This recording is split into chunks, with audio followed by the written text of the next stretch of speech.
Welcome to my channel power of sculpting. तो friends, कैसे हैं आप लोग?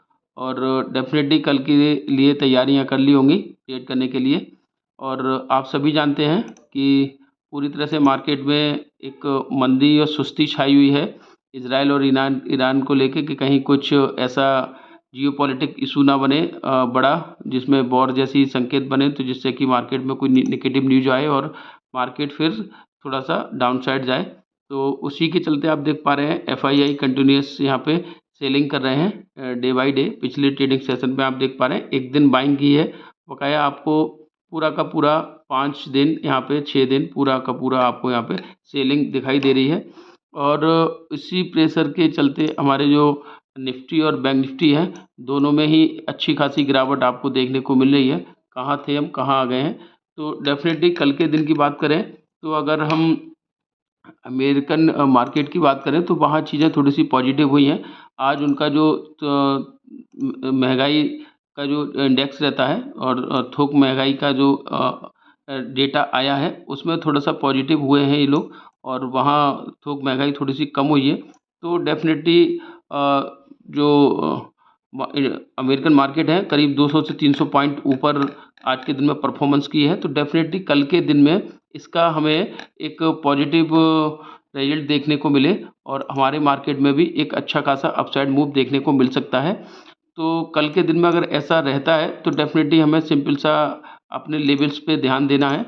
और अगर बैंक निफ्टी की बात करें तो जब तक 49,650 के ऊपर है सब कुछ ठीक है। यहाँ से अगर नीचे की तरफ निकलता है तो डेफिनेटली फिर 49,500 और 49,400 तक के लेवल देखने को मिलेंगे। तो कल अगर मार्केट यहाँ पे कहीं ओपन होता है और धीरे से सस्टेन करते हुए ऊपर की तरफ निकलता है तो सबसे पहली रेजिस्टेंस आपको यहाँ पे देख पा रहे हैं 50,000 की मिलेगी। इसको अगर ब्रीच करता है तो डेफिनेटली हम फिर थोड़ा सा बुलिश पैटर्न के लिए यहाँ पे तैयारी कर लेंगे। और अगली जो बनेगी रेजिस्टेंस वो 50,450 की है। तो वो थोड़े से लेवल्स अभी ऊपर हैं, उसको हम छोड़ देते हैं। कल के दिन में सबसे पहले मेन जो टारगेट रहेगा वो 50,000, 50,000 का साइकोलॉजिकल नंबर है, इसको ब्रीच करना पहला हमारा टारगेट रहेगा। डेफिनेटली कल के दिन में इसे ब्रीच करता है तो हम फिर एक बुलिश ट्रेंड में एक कॉल की तरफ ट्रेड करेंगे।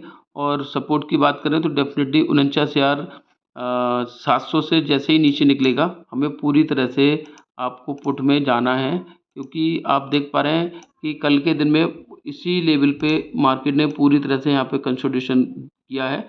तो डेफिनेटली यहाँ से जिस साइड भी फटेगा, चाहे अप साइड जाए चाहे डाउन साइड जाए, एक बड़े मूव की यहाँ पे हमें देखने को मिल सकता है। और ऐसे में अगर डाउन साइड की तरफ ये निकलता है तो डेफिनेटली फिर हमें और नीचे तक के लेवल यहाँ पे देखने को मिल सकते हैं। 49,500 49,400 तक के लेवल यहाँ पे देखने को मिल सकते हैं। तो सिंपल सा हमें यही करना है, मार्केट को ओपन होने के बाद थोड़ा सा सस्टेन होने देना है और अपना जो लेवल है उसको देखना है कि अगर ये 50,000 को ब्रीच कर रहा है तो अब अच्छा है। बाय द वे अगर 50,000 से ऊपर ओपन होता है तो सबसे पहले तो ये देखना है कि बहुत बार ऐसा होता है कि गैप अप तो ओपन हो जाता है लेकिन सस्टेन नहीं कर पाता, वहाँ से सीधा एक सेलिंग आती है और डेफिनेटली हम फिर ये 50,000 के लेवल को तोड़ के फिर से उसी जोन में आ जाते हैं। तो डेफिनेटली वहाँ से मार्केट कभी कभी ऐसा होता है कि नीचे आएगा, फिर से हम एक कंसोलिडेशन में फिर से फंस जाते हैं जैसे ये है। तो उस इस तरह के पैटर्न में भी हमें सबसे पहले ये अपनी जो रेस्ट सपोर्ट है इसको देखना है। ब्रीच करता है तब ठीक है, वरना ऊपर से नीचे की तरफ आता है तो डेफिनेटली हमें एक शॉर्ट टर्म कॉल पुट की तरफ तैयारी में हमें एक ट्रेड अच्छा खासा बन सकता है। तो ऐसे में आपको ओपन होते ही ट्रेड नहीं लेना है, क्योंकि पहली कैंडल बहुत बड़ी ओपन होने के बाद एक ग्रीन कैंडल बनती है फिर सीधा नीचे, तो उसमें आपका स्टॉप लॉस हिट होता है, बहुत सारे लोग उसमें फंसते हैं। तो सिंपल सा आपको ये देखना है, गैप अप ओपन होता है तो सस्टेन करे 50,000 से ऊपर, तब हम उसमें एक बुलिश ट्रेड के लिए तैयारी करेंगे। तो सिंपल सा कल के दिन की अगर बात करें तो यही दो लेवल हैं, 49,700 और 50,000 और 50,450।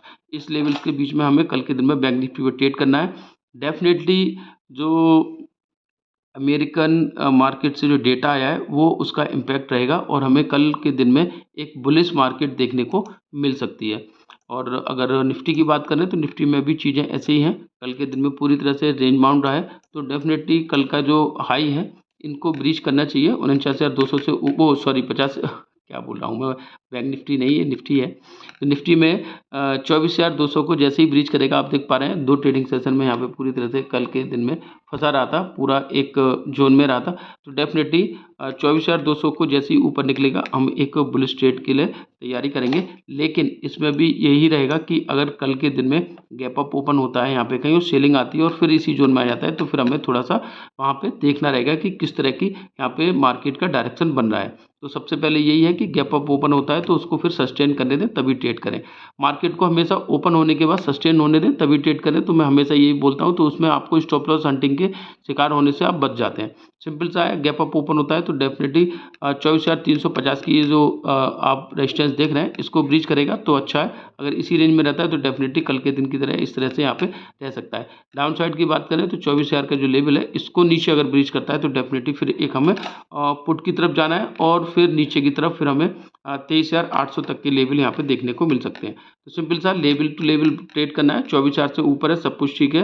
24,200 को ऊपर ब्रीच करेगा, कॉल की तरफ जाएँगे। 24,350 को ब्रीच करेगा तो फिर हमें फिर एक 24,500 तक के लेवल के लिए एक ओपन हो जाएगा बुलिश ट्रेंड और हम उसमें एक कॉल की तरफ ट्रेड कर सकते हैं। तो सिंपल सी चीज़ें मैंने आपको बता दी हैं कि एफआईआई का जो एक प्रेशर है वो रहेगा। ग्लोबल मार्केट में थोड़ी-सी जियो पॉलिटिक्स को लेके थोड़ा-सा एक क्या कहना चाहिए डर बना हुआ है, उसके चलते थोड़ी-सी चीज़ें नेगेटिव रह सकती हैं। लेकिन जो डेटा आने वाला है, आया है अमेरिकन मार्केट से, वहाँ पे 300-400 पॉइंट का एक उछाल मिला है, तो डेफ़िनेटली उसके चलते हमें एक मार्केट में अपसाइड मूव कल के दिन में देखने को मिल सकता है। तो उस मूव को हम कैप्चर करने से पहले सबसे पहले यही कर देखना है कि मार्केट सस्टेन करे, तभी हमें ट्रेड करना है। अननेसेसरी एकदम बहुत जल्दी या ओपन होते ही उसमें एंट्री करेंगे तो डेफ़िनेटली हो सकता है कि हमें फिर स्टॉप लॉस गँवाना पड़े, क्योंकि ओपन होता है, बहुत बड़ी कैंडल बनती है एक ग्रीन और फिर उससे भी बड़ी कैंडल एक रेड बनती है और सीधा एकदम से नीचे आपका स्टॉप लॉस हिट हो जाता है। तो इस चीज़ का विशेष ध्यान रखें और मेरे चैनल से जुड़े रहें। मैं लाइव करूँगा कल भी, उसमें ज़रूर पार्टिसिपेट करें। इसी तरह से मैं चीज़ें लाता रहूँगा। मेरे चैनल पे जुड़े रहें, अपने फ्रेंड्स के बीच में शेयर करें, मेरे चैनल को सब्सक्राइब करें और लाइक करें, प्यार बनाए रखें। आपका बहुत-बहुत धन्यवाद।